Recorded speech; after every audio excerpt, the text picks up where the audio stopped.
Friends, welcome to my channel. நம்ம சேனலை புதுசாக பார்த்துட்ருக்கீங்க அப்படின்னா ப்ளீஸ் நம்ம சேனலை சப்ஸ்கிரைப் பண்ணிக்கோங்க. பக்கத்தில் இருக்க பெல் பட்டனை கிளிக் பண்ணி ஆல் கொடுத்துக்கோங்க. அப்போ தான் நம்ம சேனலில் நான் போடுற வீடியோ உங்களுக்கு நோட்டிஃபிகேஷன் வரும். இப்போ வாங்க நம்ம வீடியோக்குள்ளே போகலாம். இன்றைக்கி சேனலில் எதை பற்றின வீடியோ அப்படின்னா, நான் ஃப்ரைடே லஞ்சுக்கு நான் என்ன டிஷ் பண்ணணும் அதோட ரெசிபியோட விலாக் தாங்க இன்றைக்கி நம்ம பார்க்க போகிறோம். ஃப்ரைடே லஞ்ச் மினி விலாகில் நான் மட்டன் சூப்பும் மட்டன் சுக்காவும் செஞ்சுருந்தேன். அதோட ஃபுல் டீட்டெயிலான ரெசிபி தான் இப்போ நான் உங்கள் கூட ஷேர் பண்ணிக்க போகிறேன். சரி, ஓகே. அதுக்கு 1/2 கிலோ மட்டன் எலும்பும் கறியும் வெட்டி வாங்கிட்டு வந்திருந்தாங்க. அதாவது சூப் வைக்கிறதுக்கு எலும்பும் கறியும் 1/2 கிலோவும், தனிக்கறி சுக்காவுக்கு 1/2 கிலோவும் வெட்டி வாங்கிட்டு வந்திருந்தாங்க. கூட சின்ன வெங்காயம் நல்லா 2 கைப்பிடி அளவுக்கு உரிச்சுக்கணும். ஒரு 15 பல் பூண்டு, அதுக்கப்புறம் 2 விரல் சைஸ் அளவுக்கு இஞ்சி தோல் நீக்கி, இதெல்லாம் உரிச்சிட்டு மிக்ஸி ஜாரில் சேர்த்துக்கலாம். சேர்த்தக்கப்புறம் மசாலா இப்போ நம்ம ஆட் பண்ண போகிறோம். மசாலாவுக்கு நான் மல்லி, மஞ்சள், சீரகம் இது 3 சேர்ந்து அரைச்ச பொடி தான் இதில் நான் ஆட் பண்ண போகிறேன். அது கூட மிளகு சேர்க்கணும். காரத்துக்கு நான் பச்சை மிளகாவோ மிளகா பொடியோ மிளகா வத்தலோ நான் ஆட் பண்ணலை, வெறும் மிளகு மட்டும்தான் சேர்க்க போகிறேன். அதனால் இந்த மசாலா நான் 4 ஸ்பூன் நான் ஆட் பண்ணிக்கிறேன். மசாலா பொடி 4 ஸ்பூனும், மிளகு ஒரு 3 ஸ்பூனும் நான் ஆட் பண்ணிக்கிறேன். ஆட் பண்ணிவிட்டு இது நல்லா மிக்சியில் போட்டு அரைச்சிடணும். ஃபஸ்ட்டு நான் அரைச்சேங்க, கொஞ்சம் நெரு இருக்க மாதிரி இருந்துச்சு. அதனால் திரும்பவும் நல்லா வலுவலுன்னு அரைச்சாச்சு. இது நல்லா அரைச்சிடணும், இல்லைன்னு வச்சுக்கோங்களேன் திப்பியாக இருக்கும். 1-2 இருந்தால் கூட அது நம்ம சூப் ஊற்றி சாப்பிடும்போது அது நம்மளுக்கு நெரு நல்லாவே இருக்காது. மையாக நல்லா அரைச்சிட்டு வந்துடணும். அதுக்கப்புறம் சூப் பண்ணுறதுக்கு தேவையான இன்க்ரீடியன்ட்ஸ் என்னென்னா, ஒரு பெரிய வெங்காயம் கட் பண்ணி வச்சுருக்கேன், ஒரு தக்காளி கட் பண்ணி வச்சுருக்கேன், மல்லி புதினா கொஞ்சம் எடுத்து வச்சுருக்கேன். அதுக்கப்புறம் இந்த சூப் பண்ணுறதுக்கு நான் நல்லெண்ணெய் தாங்க யூஸ் பண்ண போகிறேன். எப்பயுமே நான் சூப் பண்ணுறேன் அப்படின்னாலே நல்லெண்ணெய் தான் யூஸ் பண்ணுவேன். எண்ணெய் அதுவும் இல்லாமல் என்னோடய சூப்பில் கம்மியாக தான் நான் யூஸ் பண்ணுவேன். மோஸ்ட்லி எந்த ஃபுட்டுக்குமே நான் அதிக ஆயில் யூஸ் பண்ண மாட்டேன். ஆனால் சூப்புக்கு அப்படிங்கும்போது எலும்பு கறி நம்ம போட்டு பண்ணும்போதே அந்த எலும்பில் இருந்தெல்லாம் ஆயிலெலாம் பிரிஞ்சு வரும். அதனால் நேச்சுரலாகவே இதிலேருந்து வரும். அதனால் நான் சூப்லலாம் கம்மியாக தான் நான் ஆயிலே சேர்த்துக்குவேன். ஸ்டவ் ஆன் பண்ணிவிட்டு குக்கர் வச்சுக்கலாம். குக்கர் நல்லா காஞ்சனையும் நல்லெண்ணெய் ஆட் பண்ணிக்கிறேன். கொஞ்சமாகவே நான் ஊற்றிக்கிறேன். இந்த பொருள் வதங்குற அளவுக்கு இருந்தால் போதும். அந்த எண்ணெய் பிரிஞ்சு வர அளவுக்கு எண்ணெய் ஊற்ற வேண்டிய அவசியம் கிடையாது. இப்போ எண்ணெய் காஞ்சனையும் நம்ம கட் பண்ணி வச்சுருக்க வெங்காயம் போட்டு நல்லா வதக்கிக்கலாம். வெங்காயம் நல்லா வதங்கணுங்க, நல்லா செவந்து வந்துடணும். நல்லா செவந்து வந்தக்கப்புறம் தக்காளி போடுறேன். ஒரு தக்காளி தான் கட் பண்ணியிருக்கேன். பெரிய வெங்காயமே நம்ம 1 போட்டால் போதும், ரொம்ப போட்டால் இனிச்சிக்கிட்டு இருக்கும். ஏன்னா அதுக்கு தான் சின்ன வெங்காயம் சேர்த்துருக்கேன் நிறையா. அதுக்கப்புறம் தக்காளி ஒரு தக்காளி போட்டு நல்லா வதக்கிக்கோங்க. வதங்கினக்கப்புறம் மல்லி புதினா இருக்குல்ல, அதுவும் போட்டு நல்லா வதக்கி விடுங்க. 3மே நல்லா வதங்கணும். அதுக்கப்புறம் இது வதங்கிறதுக்கு வேகமாக சீக்கிரமாக வதங்கணும் அப்படின்னா உப்பு போட்டுக்கோங்க. வேகமாகவே சீக்கிரமாகவே வதங்கிடும். இப்போ நான் இதுக்கு தேவையான அளவு உப்பு போட்டுக்கிறேன்.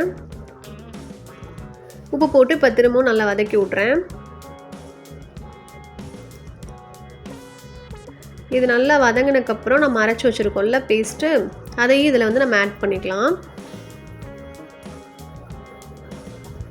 இப்போ நான் அதை ஆட் பண்ணிக்கிறேன்.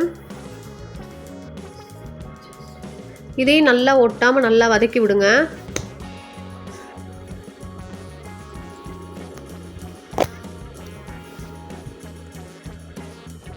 பிடிக்கவெல்லாம் செய்யாதுங்க. இது வதங்குற அளவுக்கு மட்டும் நம்மளுக்கு என்ன இருந்தாலே போதும். எங்கே கம்மியாக ஊற்றிருக்குமே, இது பிடிச்சிருமே ஒட்டிருமே அப்படிலாம் யோசிக்க வேண்டாம்.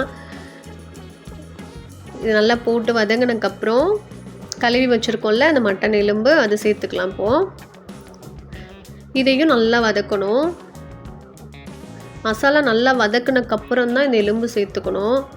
பச்சை வாசனை ஃபுல்லாக மசாலா வதக்கி போனக்கப்புறம் இந்த எலும்பு சேர்த்து நல்லா வதக்கி விடணும். இப்போ அந்த மசாலாவும் இந்த எலும்பில் நல்லா பிளெண்ட் ஆகி உப்பு மசாலாலாம் நல்லா பிடிக்கிற அளவுக்கு நல்லா வதக்கிடணும். இப்போ நல்லா அந்தளவுக்கு நல்லா நான் வதக்கிக்கிறேன். நல்லா வதக்கி விடுங்க. வதக்கினக்கப்புறம் வந்து நம்ம மிக்சியில் அரைச்சோம்ல, அந்த மிக்சி கழுவியும் அந்த தண்ணியும் நான் இதில் சேர்த்துக்க போகிறேன். பொதுவாகவே வந்து சூப்பெல்லாம் வந்து வச்சு குடிக்கிறோம் அப்படின்னா வாய் புண்ணு வயிறு புண்ணுலாம் ஆற்றும் அப்படின்னு சொல்லுவாங்க. உடம்பு சூடெல்லாம் இருக்குது அப்படின்னா சூப் பண்ணி குடிக்கும்போது உடம்பு சூடெல்லாம் வந்து நல்லாவே தணியும். அதனால் வந்து வீக்லி ஒன்ஸ் ஆர் ட்வைஸ் வந்து நீங்கள் கண்டிப்பாக இது நம்ம எடுத்துக்கலாம் ஃபுட்டில். அப்புறம் இந்த மட்டன் எலும்பு சூப்பில் கொலாஜன் இருக்குது. அது வந்து நம்ம மூட்டுக்கெலாம் இப்போ வலிக்குது, ஸ்டேமினாவே இல்லாமல் இருக்காங்க, ஒரு ஒல்லியாக இருக்காங்க, சத்து இல்லாமல் இருக்காங்க அப்படின்னா பிள்ளைங்களுக்குலாம் அடிக்கடி நம்ம இதை செஞ்சு கொடுக்கலாம். நம்மளுமே குடிக்கலாம், ரொம்ப உடம்புக்கு நல்லது. அதுக்கப்புறம் வந்து மிக்ஸி தண்ணி நான் ஊற்றிக்கிட்டேன். மிக்ஸி அலசிட்டு அந்த தண்ணியுமே நான் ஊற்றிக்கிட்டேன். சூப்புங்கும் போது நம்ம எப்படியும் இது வந்து நல்லா வேகணும், நல்லா எலும்பு நல்லா வெந்து வரணும். அதனால் மினிமம் வந்து 7-8 விசில், கறி பொறுத்து வேக்காடு பொறுத்து, முத்தலாக இருந்தால் 8 விசில் தொட்டுரும். இல்லை ஒரு 7 விசிலாவது நல்லா வச்சு எடுத்துட்டோம் அப்படின்னா நல்லா சூப்பராக வந்துடுங்க. அதனால் தண்ணி வந்து எக்ஸ்ட்ராவே ஊற்றி வைங்க. நைட்டுக்கும் சேர்த்து தான் பண்ணுறனால நைட்டுக்கு வந்து இந்த சூப் வந்து இப்போ மதியத்துக்கு சாப்பாட்டுக்கும் ஊற்றிக்கலாம், நைட்டுக்கு வந்து தோசைக்கோ இட்லிக்கும் நல்லாயிருக்கும். அதனால் வந்து சேர்த்தே தான் வைக்கிறேன். இன்னும் கொஞ்சம் தண்ணி வந்து இப்போ நான் சேர்த்துக்க போகிறேன். அப்போ தான் நமக்கு சூப்பெல்லாம் வெந்து வற்றி எல்லாம் போக நமக்கு ஊற்றி சாப்பிட்ற அளவுக்கு நம்மளுக்கு தேவையான குவான்டிட்டி வரும். நல்லா தண்ணி வந்து போதுமான அளவு நான் வந்து சேர்த்துக்க போகிறேன். தண்ணி நல்லா சேர்த்துக்கிட்டாச்சு. இப்போ நல்லா ஒரு தடவை கிளறி விடுங்க. கிளறி விட்டு குக்கர் மூடி போட்டு மூடி ஒரு 7-8 விசில் விட்டுறேன். இன்றைக்கி இது வெட்டுனதுமே வந்து பெரிய பெரிய பீஸாக தாங்க வெட்டியிருந்தாங்க. இன்றைக்கி ஃப்ரைடே நல்லா ஃபுல்லாக வந்து கடையில் கூட்டமாக இருந்தனால சின்னதெல்லாம் வெட்ட முடியலப்பா, இப்படி தான் வெட்டி கொடுத்தாங்கன்னு தான் சொன்னார். சரி, அதனால் வேக்காடு வந்து கொஞ்சம் சேர்த்தே விடு அப்படின்னு சொன்னனால நான் ஒரு 8 விசில் வச்சு எடுத்துக்கிட்டேன். அதுக்கப்புறம் வந்து இந்த பக்கம் வந்து இன்னும் ஒரு பக்கம் சாப்பாடு வந்து வெந்திரிச்சு வடிச்சிட்டேன். குக்கரில் வந்து சூப் வந்து நம்ம மூடிட்டோம், அது ஒரு விசில் வரட்டும். இன்னொரு அடுப்பில் என்ன பண்ணிடலாம் வந்து நான் சுக்கா பண்ணலாம் அப்படின்னு சொல்லிட்டு தான் வச்சுக்கிடலாம் அப்படின்னு தான் நான் பண்ணிகிட்ருக்கேன். குக்கரில் வந்துட்டு மட்டன் போட்டு கூட வந்து தண்ணி ஊற்றிட்டு, தண்ணி வந்து தேவையான அளவு வந்து, அதாவது நம்மளோட கறி மூழ்கிற அளவுக்கு ஊற்றினா போதும். கூட வந்து மஞ்சப்பொடி வந்து சேர்த்துக்கிறேன். ஒரு 1/2 ஸ்பூன் மஞ்சப்பொடி போட்டுக்கிறேன். அதுக்கப்புறம் வந்து 1/2 ஸ்பூன் பட்டை கிராம்பு பொடி போட்டுக்கிறேன். அதாவது பட்டை, கிராம்பு, ஏலக்காய் 3 மட்டும் போட்டு அரைச்ச பவுடர். அதுக்கப்புறம் 3 மிளகா வத்த 2 கிள்ளி அதையும் சேர்த்துக்கலாம். அப்புறம் வந்து ஒரு 5 பல் பூண்டு, 5 பல் சின்ன வெங்காயம், ஒரு சின்ன துண்டு இஞ்சி, இது 3 வந்து 1-2 வந்து அரைச்சிட்டு வந்து இதையுமே அதில் போட்டுக்கலாம். வலுவலுன்னு அரைச்சிடக்கூடாது, நல்லா இருக்காது.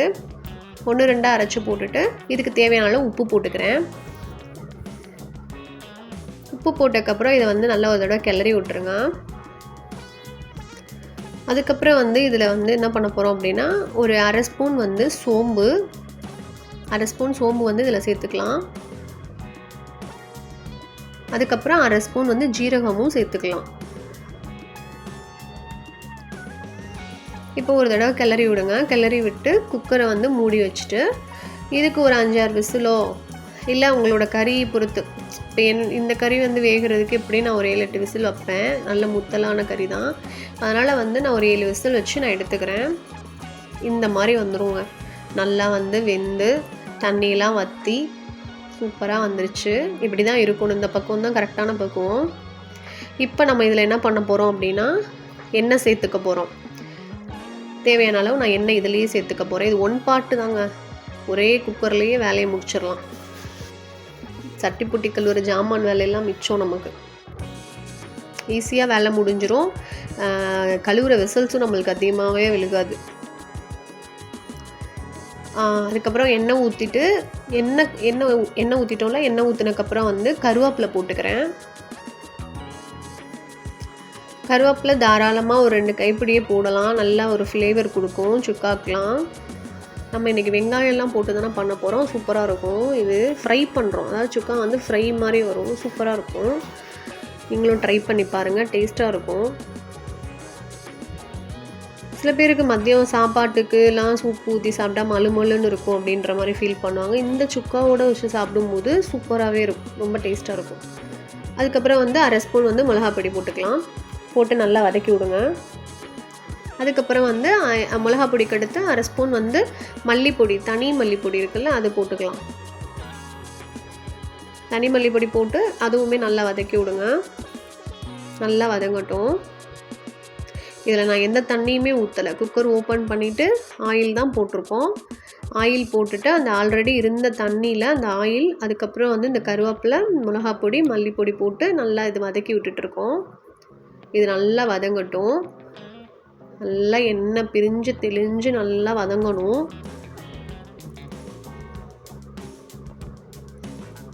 பார்த்திங்கனாலே தெரியும், அப்படியே பார்க்கும்போதே இது எண்ணெய் பிரியுது. அப்போ வந்து நம்ம தேவையான அளவுக்கு மிளகு பொடி போட்டுக்கலாம். நான் ஒரு 2 ஸ்பூன் நான் வந்து மிளகு பொடி, பெப்பர் வந்து நான் போட்டுக்கிறேன். பெப்பர் வந்து சளிக்கெலாம் ரொம்பவே நல்லதுங்க.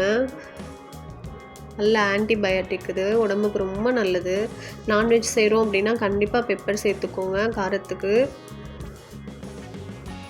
அதுக்கடுத்து பெப்பர் போட்டு நல்லா வதங்கினதுக்கப்புறம் எண்ணெய் நல்லா பிரியுதா, இப்போ வந்து நான் ஒரு 2 வெங்காயம், பெரிய வெங்காயம் வந்து சின்னதாக கட் பண்ணி வச்சுருக்கேன். அது சொன்னேன்ல, இப்போ நீங்கள் இப்படியே ஆஃப் பண்ணிடலாம். கொஞ்சம் நேரம் வற்ற விட்டுட்டு எண்ணெய் பிரிஞ்சோனையும் நீங்கள் இப்படியே ஆஃப் பண்ணிக்கலாம். ஆனால் நான் வந்து இன்றைக்கி என்ன பண்ண போகிறேன் அப்படின்னா, பெரிய வெங்காயம் கட் பண்ணி போட்டு அதையும் சேர்த்து வதக்கி ஃப்ரையாக பண்ணி சாப்பிடும்போது ரொம்ப டேஸ்ட்டாக இருக்கும். சூப்பராக இருக்கும் டேஸ்ட்டு. இப்போ நல்லா இது வதங்கிடுதா, நல்லா வதங்கணும்.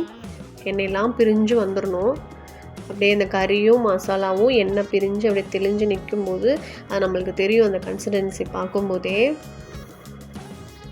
சூப்பராக இருக்குங்க ஸ்மெல்லு. அதுக்கப்புறம் வந்து நான் பெரிய வெங்காயம் கட் பண்ணி வச்சுருக்கேன்ல, இப்போ அந்த பெரிய வெங்காயம் போட்டு நம்ம வதக்கணும். இப்போது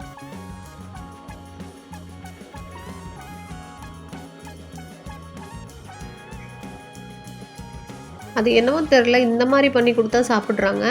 ஆனால் வந்து சூப்பில் இருக்க மட்டன்லாம் வந்து பிடிக்க மாட்டேங்குது. உங்கள் வீட்லேயும் உங்கள் பசங்களும் இப்படி தானா? அது ஏதோ ஒன்று என்னன்னு தெரிலங்க. இப்போ மீன் வந்து பொரிச்ச மீன் சாப்பிட்றாங்க, மீன் குழம்புல உள்ள மீன் சாப்பிட மாட்றாங்க. அதே மாதிரி சூப்பு அப்படின்னா சூப்பில் உள்ள எலும்பு கறி சாப்பிட்றது கிடையாது, தனியாக இருக்க கறி சாப்பிட்றாங்க. அது என்னவோ தெரியல, இங்கே மட்டும்தான் அப்படி நடக்குதா? உங்கள் வீட்லேயும் இப்படி தான் நடக்குமா அப்படின்னு நீங்களே சொல்லுங்கள், கமெண்ட் பண்ணுங்கள்.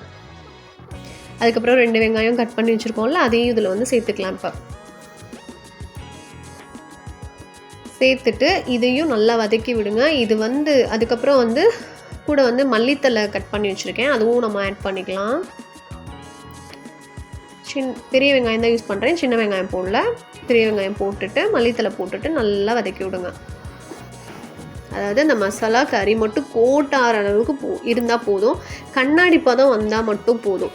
வெங்காயம் வந்து ரொம்ப வதங்கிடக்கூடாது. அந்த வெங்காயம் ஃப்ளேவர் வந்து இதில் இருக்கணும். லைட்டாக போட்டு ஒரு வதக்கு மட்டும் வதக்குனா போதும். லைட்டாக அது கலர் சேஞ்ச், அதாவது எப்படி சொல்கிறதுனா அந்த கண்ணாடி பதம் வரும் பார்த்திங்களா, அந்தளவுக்கு வதங்கினா மட்டும் போதும். அந்த ஆனியனோட ஃப்ளேவர் அப்படி நிற்கணும், அந்த பெப்பரோட ஃப்ளேவர் அப்படி இருக்கும், கூட வந்து அந்த கருவேப்பிலையோட ஃப்ளேவர் வந்து நிற்கும். அப்படி சாப்பிடும்போது இவ்வளோ டேஸ்ட்டாக இருக்கும். ஒரு தடவை ட்ரை பண்ணி பாருங்கள். இந்த ரெசிபி சூப்பராக இருக்கும் உண்மையாகவே.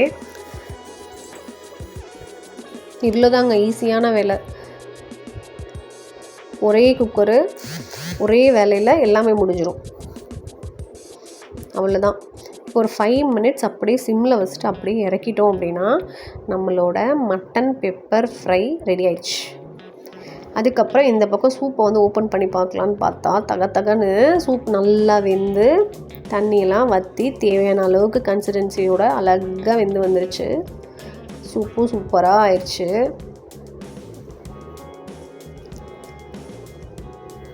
ஒரு பக்கம் சுக்காவை வச்சு முடிச்சிட்டோம், இன்னொரு பக்கமும் சூப்பும் வச்சு முடிச்சாச்சு.